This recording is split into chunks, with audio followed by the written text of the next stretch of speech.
Welcome, everyone. The United States has deployed 3 guided missile destroyers, several warships, and a nuclear-powered submarine to waters near Venezuela to counter what it claims to be maritime narcotics trafficking.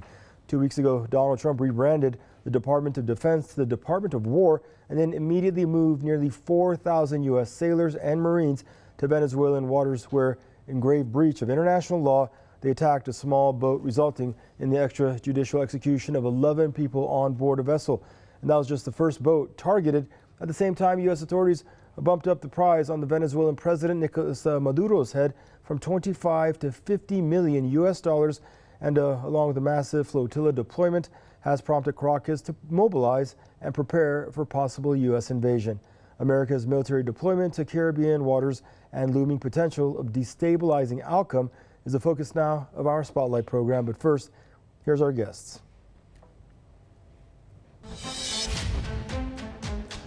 Joining us, Mr. Don DeBar, radio host and journalist out of CPR News from New York.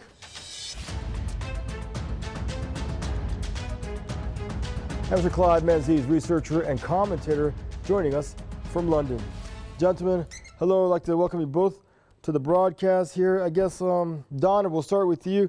Good to check back in with you and good to see you're safe and doing well. Don, your thoughts on this U.S. campaign to fight drugs near Venezuela, getting down there and immediately killing 11 Venezuelans on this small boat, no due process involved, no drugs or proof has been shared with any of us, the international community, and now another boat under the same circumstances, another 3 people killed, 14 in total, yet there's been no victim, there's been no proof laid for any of us to see. Your initial thoughts? Well, let's see. So the U.S. military is going to solve the drug problem in the United States by killing Venezuelans in the Caribbean. They went to Afghanistan, as I recall, and brought back a huge heroin problem to the United States and Europe. They went to Vietnam, as a matter of fact, and had the same result. There is the experience of the Iran-Contra affair, where the U.S. government actually brokered the sale of cocaine through Colombia and other points in Central South America. I don't think exactly these characters are the ones that are going to solve a drug problem. And if they are, certainly the way to do it isn't to shoot boats. And I would suspect finding the place where the drugs are growing and dealing with the government that is allowing it there by negotiation one way or another would be a place to at least start. You would want to bring international pressure if you're going to do something crazy like these people want to do. And I would assume that you would start by providing some evidence that there's drug cultivation or trade or something going on before you start shooting the place up. And finally, I'm thinking about, as they blow up, the U.S. blows up boats directly in the Caribbean, the flotilla going to Gaza, and the history of those people being shot, for example, 9 people being executed on the deck of a boat in May of 2010, including an American.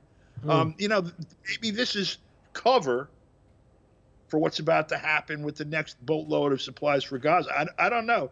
It doesn't make any sense to me. It makes as much sense as making Juan Guaido president of Venezuela made when John Bolton was on board last time. All right, thank you there, Don. And Mr. Clive Menzies, pleasure to have you. Thank you for your patience, sir. Your initial take on this massive U.S. naval flotilla now down there in the Caribbean in Venezuelan waters, over 4,000 sailors and Marines involved.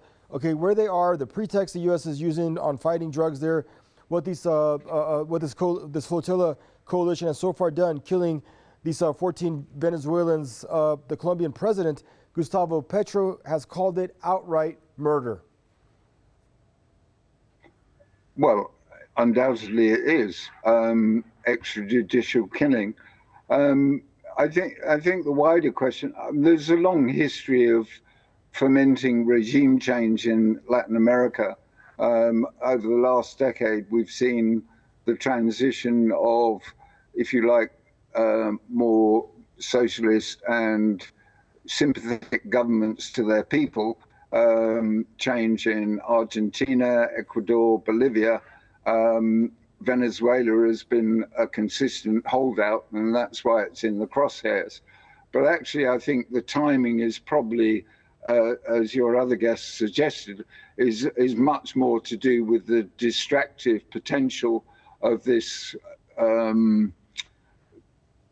this outrage, for want of a better way of putting it. I mean, Trump is such an inconsistent individual, and as I've often said on your programs, these politicians, they are not in control, they're puppets. Certainly Trump is something of a loose cannon, but he was claiming recently that he's done more to create peace in the Middle East than anybody else, which, you know, is just a nonsensical statement. And the man is inconsistent, contradicts himself constantly, claims one thing when doing the opposite. And I think this piece of, if you like, geopolitical theatre, its primary role is to distract the attention, the rising awareness and outrage of what's going on in Gaza, with the full complicity of the US government and other governments in the West, and creating mayhem across that region, not to mention many other transgressions that are going on around the world. But I have said that for some time that these acts of madness, or the craziness that is rising in the world, is indicative of a dying structure. The structure that we've lived under for centuries is now at its apogee, and it's falling apart. And so there is a desperation to get ahead of the curve. So claiming drug running from Venezuela is just another attempt to try and, if you like, get ahead of the curve and distract people from what's really going on. Great, Clive, and I'm glad you mentioned. Let's talk about getting ahead of that curve and distracting people. Don, all the places the U.S. could be fighting drugs right now, this is what makes this campaign extremely suspect, along the same narrative that Clive was just taking us through, because Trump never mentioned drugs when it came to Venezuela till recently, not in his campaign. He did mention fentanyl every other day in Mexico, and that we might put boots on the ground into Mexican territory, fight Mexican drug cartels, and then that got a lot of blowback from the Mexican president, you very well remember. But he never mentioned the drug trade in Latin America, going after Venezuela for drugs until very recently. And now let's get at some of the stats involved. In 2023, over 100,000 Americans overdosed from fentanyl, less than 30,000 from cocaine. Last year, the numbers were slightly down at 75,000 fentanyl, 25,000 from cocaine.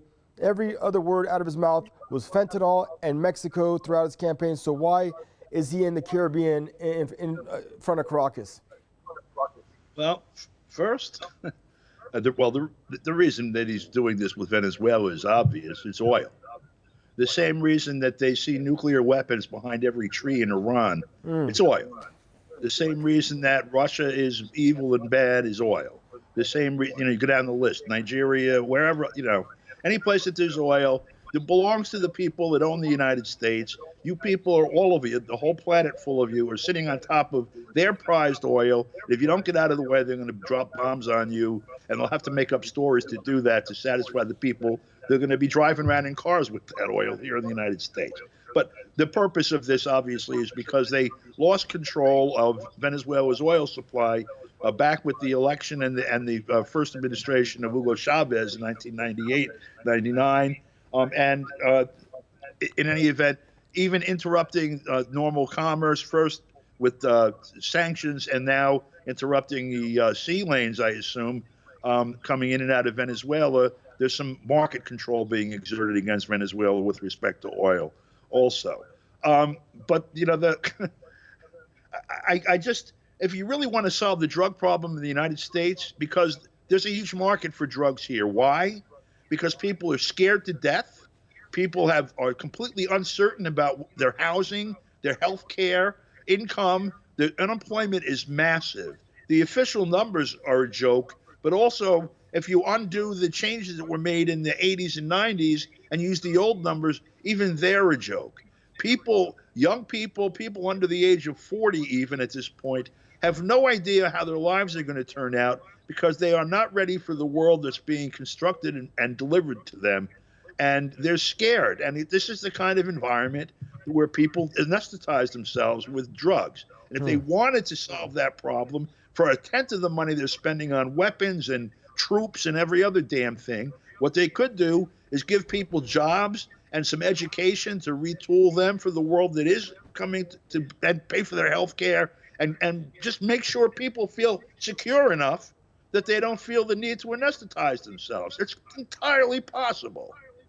And the funny thing, Don, you remember in his first term, he wanted to cut all these social programs to build his wall and pull around $3 or $4 billion out of social programs, to your point.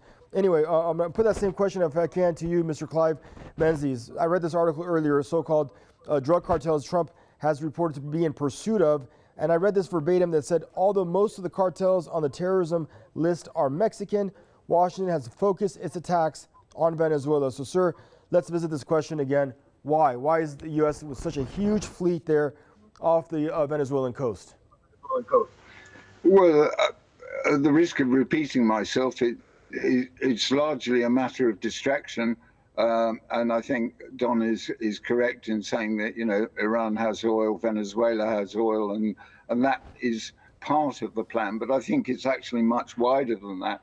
And in terms of the social situation in America, I don't think there is any intent from the government, which is controlled by higher forces, to actually make the American people feel better about themselves. There's been a war on us all, irrespective of where you live in the world. I mean, America is allegedly one of the richest countries in the world, and it's got something like 60 million people on food stamps. And, you know, as Don says, there are many other social problems. I think if there was a serious intent to address the drugs problem, then people would emulate Portugal, which has turned drugs from a criminal problem into a social problem. So they don't criminalize any drugs, but they actually provide social support, healthcare, making sure that people they have access to support when they have a problem with drugs. So there is no motivation, or there is no intent to alleviate the pressure on populations around the world. So drugs are just one manifestation of the war on us all. And you go back to why this war on us all began. Well, it began centuries ago, but in the current millennium, it started on 11th of September 2001 with the so-called war on terror. There's long been a so-called war on drugs. We've had the climate change narrative, which has created the green agenda, which is further limiting our potential as human beings. There's been an attack on, in America particularly, there's been a consistent attack on food. Small farmers are disappearing as agribusiness and the likes of Bill Gates acquire huge swathes of agricultural land. So this is all part of the same process. Everything is connected. There is war on us all, the COVID psyop, and the vaccination deaths, not just from the COVID vaccinations, but as is coming out in the news and in mainstream news, which has been buried for so long, the amount of the vaccine program for infants and young children is directly connected to high levels of autism, death, and many other problems. So this is just part of the whole war on us all. And to believe that any government is actually acting in their people's interests, in the West particularly, the US, Western Europe, the UK, and spreading increasingly across the world, is nonsensical. The likes of Gaddafi were definitely actually working for the benefit of their people, as are many others of those that have been targeted or removed. They've been demonized in the Western media, demonized by the political puppets across the Western hemisphere, and they are removed. So what people need to ask themselves is, what is government worth? What is it doing for them? Absolutely nothing. They are clearly criminal as it becomes more visible daily, not least through extrajudicial killing. and this nonsensical drumming up the war against Venezuela. And Mr. DeBar, thank you there. Clive, Mr. DeBar, Trump has accused Colombia next door of failing to tackle the drug trade. The Colombian President Gustavo Petro said, the audacity you guys have for 50 years, you've had the so-called war on drugs. You failed to become even a fraction, see a fraction of success at it. And she should be one to point fingers at us. He says actually his tenure, President Petro, he's been more successful, curbing the cocaine trade in his country than any other recent president. But my point that I want to make is that these Latin American leaders, many in the region, they know there's a problem when it comes to drugs, but what they see bigger right now is this threat posed by the U.S. on their doorsteps, like leaders in every region. Why is this seems to them more of an existential threat than possibly the drug trade or the terrorism trade in other parts of the world, or the weapons trade is to have, or the warlords running amok, or something like Daesh terrorists in the region? They don't want U.S. support or help because they know it comes at a heavy price. Yeah. For many years, Colombia and Peru were the source of this massive cocaine habit that the United States had. It follows the military and the DEA, the Drug Enforcement Agency, as they call it. Wherever they go, suddenly there's a massive drug trade. Colombia's had problems with this going back, since the 1930s, maybe.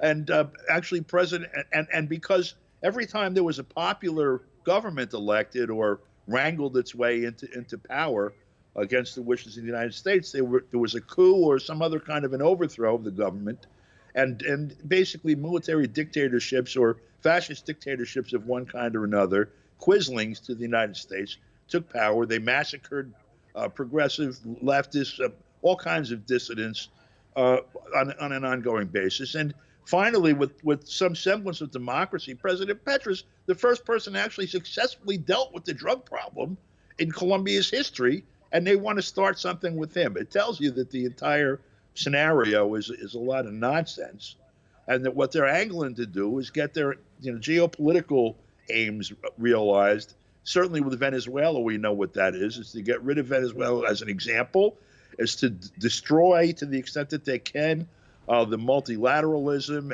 and self-determination that kind of has prevailed for a while, for the first time in 200 years in Latin America. And the multilateral agencies like CELAC and others that have too much clout as far as American business is concerned can be destroyed if you catch the nexus, which is Venezuela. Right. And Mr. Menzies, I want to put this question to you. Where do you see this tensions going now? Nicolas Maduro has already mobilized his military. He's reached out to the people that be prepared for all out possible invasion or a war. Now, here's a president that's coveted. You very well know, very non-discreetly, that he wants the Nobel Peace Prize. He's an anti-war president, but here we are, possible precipice of some kind of conflict. How far do you see things going? Do you see an attempt by the U.S. at invasion or possible regime change in Venezuela?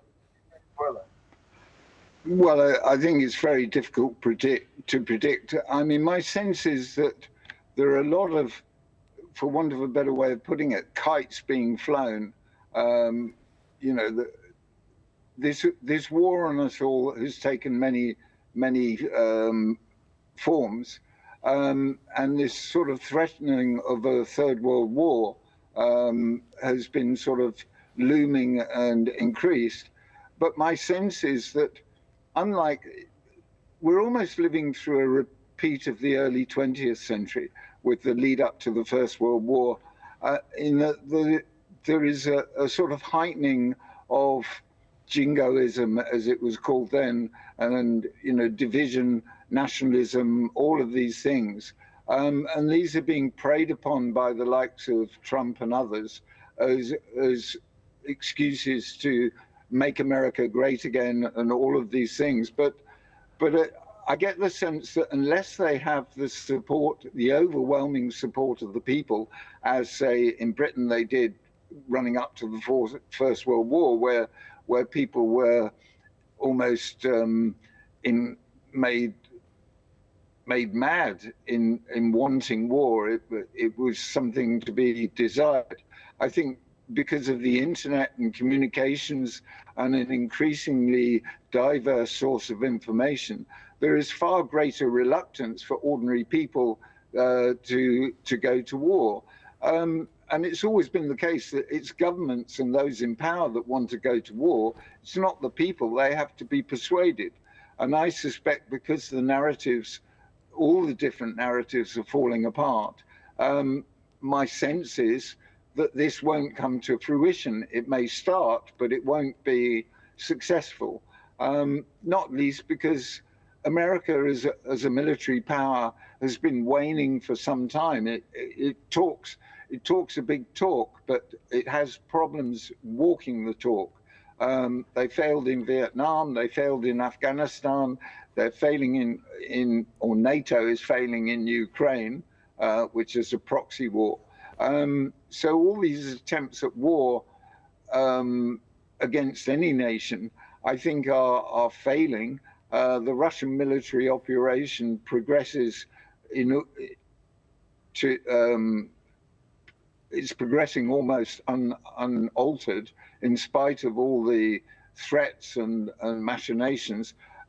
My sense is that Venezuela won't be much different, but clearly I'm not in the business of making predictions. And we don't have much time left. I want to put that same question to you, Mr. Don DeBar. How do you see at the height of the tensions with this thing going? But really quick, before you answer that, I also want you to, if you could, with the little time we have left, speak on U.S. Secretary of State Marco Rubio's role in all this. And I'll tell you why, because just recently it seemed that Trump was supporting engagement with Caracas. He sent the special envoy Richard Grenell to meet with Maduro in late January, and they continue seeking cooperation with the Maduro regime when it comes to deportation flights. There have been 9 up until just this last month. So there seems like there's some contradictions here. But here's Maduro this Monday branding the U.S. Secretary of State Marco Rubio, not Donald Trump, as the Lord of Death and War, and said that most of the dialogue between the two arch foes has completely broken down and leveled most of the blame for that against Rubio. And the irony here is that Rubio was in West Asia this week, you very well know, making heartless and insensitive remarks about Palestinians and the future of Gaza. So this characterization of the U.S. Secretary of State as the Lord of Death and War, how do you see it? Well, I think he enjoys that being called that. I think Trump had Marco Rubio pegged in the primaries in 2016 when he was calling him Little Marco. Marco Rubio himself is nothing. Okay, he's a glamour. He's got some like a charmer of a politician from Florida, out of the Miami community, out of the Cuban exile community, basically. He is an extreme right-wing politician, and he's basically the John Bolton of this administration. The question I have is whether or not, and this is the thing that we've been asking. I mean, it's the wrong question. Okay, what matters in terms of American politics here are people's movements or lack thereof. Otherwise, the space is filled by every kind of crooked, individual you could find, government, business, whatever. But when you had first Bolton come on board, it seemed contradictory to me that Trump was talking about no more wars, and Bolton was the most belligerent fool that you could ever meet. And I thought that meant there was going to be a belligerent policy. Well, instead, what ended up happening was Bolton was given enough rope to hang himself, and he did. And after it was over, Trump essentially characterized him as being a lunatic, bloodthirsty.